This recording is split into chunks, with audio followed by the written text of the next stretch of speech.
This week at Interior. Exciting news this week with President Obama designating a stunning stretch of public lands along California's coastline as a national monument. Secretary Jewell joined with hundreds of community members in Mendocino County on Wednesday to celebrate the addition of the Arena-Stornetta public lands to the California Coastal National Monument. In his State of the Union address, President Obama pledged to use his authority to protect more pristine federal lands for future generations. His action is a testament to the local community's vision to preserve the spectacular landscape, which includes unmatched views of the Pacific Ocean, unique habitat for wildlife, and many opportunities for recreation like hiking and fishing. Right here, the community got together and they said, this is a special place. This is a place we want to share with everyone. And this is a place that we want protected, not just for this generation, but for many generations to come. The designation is expected to provide a boost for the local economy through increased tourism. In 2012, outdoor recreation on BLM lands in California generated nearly $900 million in economic activity. Secretary Jewell joined Los Angeles Mayor Garcetti this week to announce that LA has been selected as one of 8 pilot cities, part of the U.S. Fish and Wildlife Service's Urban Wildlife Refuge Initiative.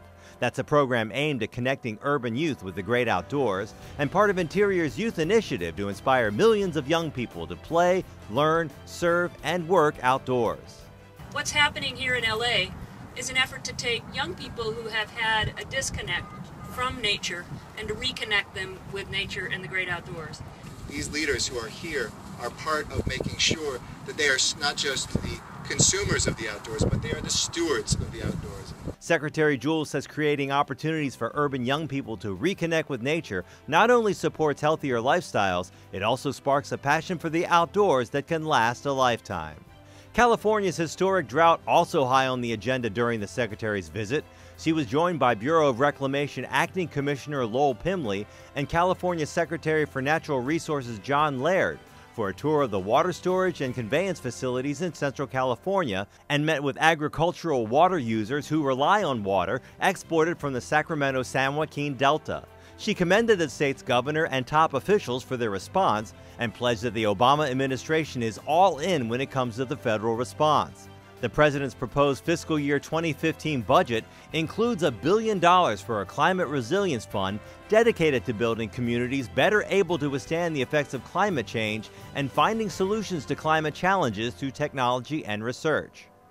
The California drought, climate change, and a wide range of other issues as the Secretary held an employee town hall meeting at the Interior offices in Sacramento. A standing room only crowd of more than 250 employees from most of Interior's bureaus and agencies were on hand. The Secretary took a number of questions after her remarks and above all thanked those gathered for their dedication and public service.